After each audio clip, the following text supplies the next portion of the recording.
Berkeley Castle, September 1327, deep within these cold gray stones. A king's cry was allegedly silenced forever, marking one of history's darkest mysteries.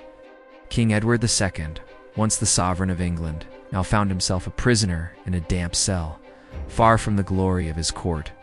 His reign had crumbled, and the weight of his failures now pressed down upon him like the very stones of his dungeon. Edward was never the warrior his father was in the throne room. His indecision was a weakness that the hungry wolves of the nobility could smell. He chose favorites who alienated the old guard, creating a rift that would eventually swallow his crown and his life. But the greatest threat came from his own household. Queen Isabella, the Chevalier of France, had reached her breaking point. Beside her was Roger Mortimer, a powerful marcher lord with a cunning mind and a thirst for the power Edward could no longer hold. Together, they led an invasion fleet across the Channel, not just to reclaim a kingdom, but to end a legacy. The end was swift. Edward was forced to abdicate, handing the symbols of power to his young son, while his enemies watched with icy satisfaction.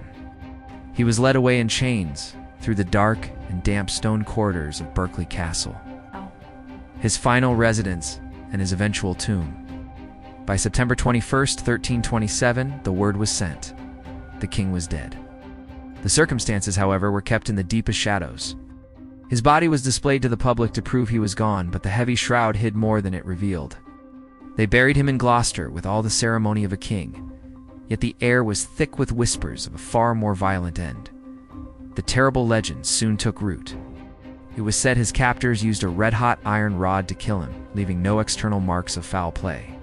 Chroniclers later wrote of screams that could be heard miles from the castle, though no contemporary record confirmed such a horrific scene. The truth was likely more clinical, or perhaps even more secretive.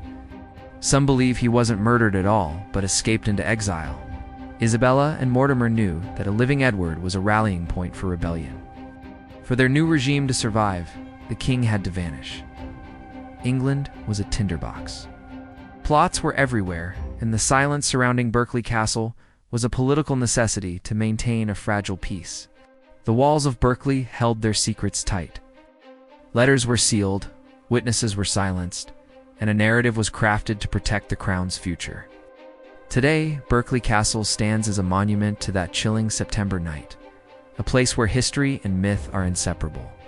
The crown of Edward II remains a symbol of a tragic fall, a reminder that in the game of kings, the end is rarely clean. Did he die in agony, or did he slip away into the mist of time? We may never know the truth behind the secret death of the king,